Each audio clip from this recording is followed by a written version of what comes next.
Assalamu alaikum and hi friends, welcome to chellamtips. Friends, இன்னைக்கு வீடியோவில் ஒரு 6 பிரெட் இருந்தால் போதும், ரொம்பவே டேஸ்டியான ஒரு ஈவினிங் ஸ்நாக்ஸ் ரெடி பண்ணிடலாம். ஸோ என்ன பண்ண போகிறோம் அப்படிங்கிறத பார்க்கலாம் வாங்க. ஃபர்ஸ்ட் வந்து ஒரு 6 பிரெட் பீஸ் எடுத்து வச்சுருக்கேன்.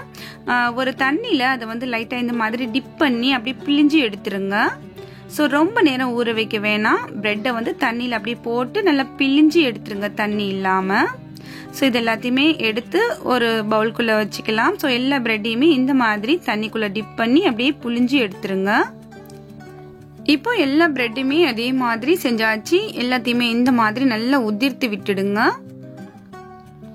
அடுத்து இது கூட என்னென்ன சேர்க்க போறோம் அப்படிங்கறத பார்க்கலாம். கொஞ்சம் கொத்தமல்லி பொடுசா கட் பண்ணியிருக்கேன், கால்வாசி லெமன் இருக்கு, ஒரு பச்சை மிளகாவை பொடுசா கட் பண்ணி வச்சிருக்கேன், கொஞ்சம் கருவேப்பிலை கட் பண்ணியிருக்கேன், அது போல ஒரு பெரிய சைஸ் வெங்காயத்தை பொடுசா கட் பண்ணி எடுத்திருக்கேன். வெங்காயத்தை நல்லா உதிர்த்து இது கூட சேர்த்துக்கலாம். நம்ம கட் பண்ணி வச்சிருக்க எல்லாத்தையுமே இது கூட சேர்த்துட்டு லெமன் ஜூஸ் வந்து உங்களோட அந்த புளிப்பு சுவைக்கு தேவையான அளவுக்கு கூட பிழிஞ்சு விட்டுக்கலாம். ஸோ இப்போ நான் வந்து அந்த கால்வாசி லெமன் அப்படியே பிழிஞ்சு விட்டுக்கிறேன்.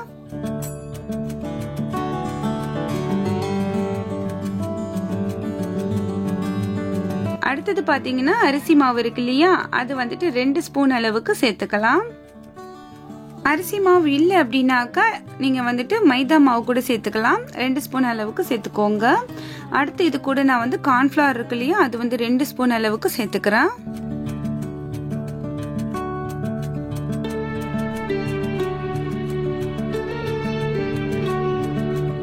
அடுத்து டேஸ்டுக்கு ஏற்ப நம்ம வந்து சால்ட் சேர்த்துக்கலாம்.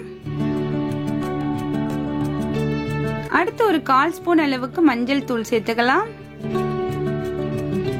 1/4 ஸ்பூன் அளவுக்கு நான் வந்து மிளகாய் தூள் சேர்த்துக்கிறேன். நீங்க வந்து உங்க காரத்துக்கு ஏற்ப கூட்டி குறைச்சி சேர்த்துக்கோங்க. அடுத்து மிளகுத்தூள் ஒரு 1/4 ஸ்பூன் அளவுக்கு சேர்த்துக்கிறேன். அடுத்து பாத்தீங்கன்னா நம்ம வந்து ஃபைனலா கரம் மசாலா தூள் இருக்கு இல்லையா, அதுல வந்து ஒரு 1/2 ஸ்பூன் அளவுக்கு சேர்த்துக்கலாம். சேர்த்துட்டு இது எல்லாத்தையுமே நம்ம நல்லா மிக்ஸ் பண்ணிக்கலாம். தண்ணி எதுவும் சேர்க்க தேவையில்லை. ஃபர்ஸ்ட் வந்து அப்படியே வந்துட்டு அந்த பிரெட்ல ஈரம் இருக்கும் இல்லையா, அதனால அப்படியே வந்து பிசைஞ்சு கொடுங்க. இப்போ நல்லா வந்துட்டு எல்லாம் பிசைஞ்சு வந்ததுக்கு அப்புறம் உங்களுக்கு ரொம்ப அது வந்து டைட்டா இருக்கு அப்படின்னாக்கா கொஞ்சமா 1 ஸ்பூன் அளவுக்கு இந்த மாதிரி தண்ணி சேர்த்து சாஃப்டா பிசைஞ்சு எடுத்துக்கோங்க. இவ்வளவுதான். இதுக்கப்புறம் நம்ம வந்து இது ஒரு குட்டி குட்டியான வடை ஷேப்க்கு இல்லை கட்லெட் மாதிரி உங்களுக்கு எந்த ஷேப்ல வேணுமோ அந்த ஷேப்ல நீங்க அழகா இதை உருட்டி வைக்கலாம். ஒரு கட்லெட் மாதிரி ரொம்ப டேஸ்டா இருக்கும்.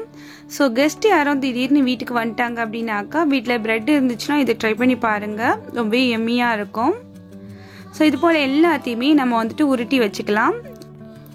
அடுப்பில் கடாயில் வந்து எண்ணெய் வந்து ஹீட் பண்ணியிருக்கோம். ஸோ எண்ணெய் இப்போ ஹீட்டாக இருக்குது. இதில் வந்து நம்ம எல்லாத்தையுமே போட்டு அப்படியே டீப் ஃப்ரை பண்ணி எடுத்துடலாம். இந்த பிரெட் வடை எல்லாத்தையுமே உள்ளுக்குள்ளே சேர்த்ததுக்கு அப்புறம் ஃப்ளேமை வந்துட்டு மீடியமில் வச்சுக்கோங்க. ரொம்ப ஹையில் இருந்துச்சு அப்படின்னாக்கா மேலே மட்டுமே செவந்து வரும், உள்ளுக்குள்ளே வேகாது. அதனால ஃப்ளேமை வந்து மீடியம்க்கு கொண்டு வந்துருங்க. ஸோ ஃபுல்லாக வந்துட்டு வெளியில எல்லாம் நல்லா செவந்து கோல்டன் ப்ரௌன் ஆனதுக்கப்புறம் நம்ம வந்து இதை எடுக்கலாம். ஒரு சைட் வெந்துடுச்சு. இப்போ நான் அதை வந்து திருப்பி போட்டுக்கிறேன்.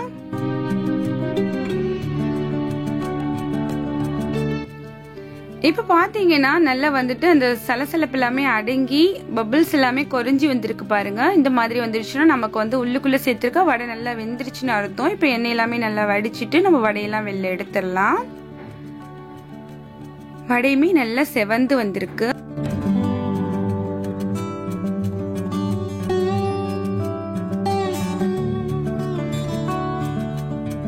அவ்வளோதான் ஃப்ரெண்ட்ஸ், நம்மளோட பிரெட்ல செஞ்ச மினி கட்லெட் வந்து ரொம்ப சூப்பராக ரெடி ஆயிடுச்சு. நீங்கள் வந்து மினி கட்லெட் இல்லை மினி வடை எப்படி வேணாலுமே சொல்லலாம். ரொம்ப டேஸ்டியான எம்மியான ஒரு ரெசிபி. கண்டிப்பாக எல்லாருமே ட்ரை பண்ணி பாருங்க. ஈவினிங் டைமில் உங்கள் வீட்டு குட்டீஸ்க்கு இந்த மாதிரி டிஃப்ரெண்டான ரெசிபிஸ் செஞ்சு கொடுத்து அவங்களையுமே என்ஜாய் பண்ண வைங்க.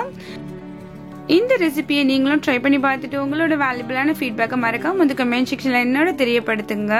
இந்த வீடியோ பிடிச்சிருந்துச்சுன்னா லைக் பண்ணி உங்களோட ஃப்ரெண்ட்ஸ் அண்ட் ஃபேமிலியோட ஷேர் பண்ணிக்கோங்க. இது போல தினம் தினம் புதுமையான வீடியோக்களை மிஸ் பண்ணாமல் பார்க்க நம்ம சேனலை மறக்காம சப்ஸ்கிரைப் பண்ணி வச்சுக்கோங்க. அடுத்த ஒரு இன்ட்ரெஸ்டிங்கான வீடியோவில் சந்திக்கிறேன். தேங்க்ஸ் ஃபார் வாட்சிங். பாய்.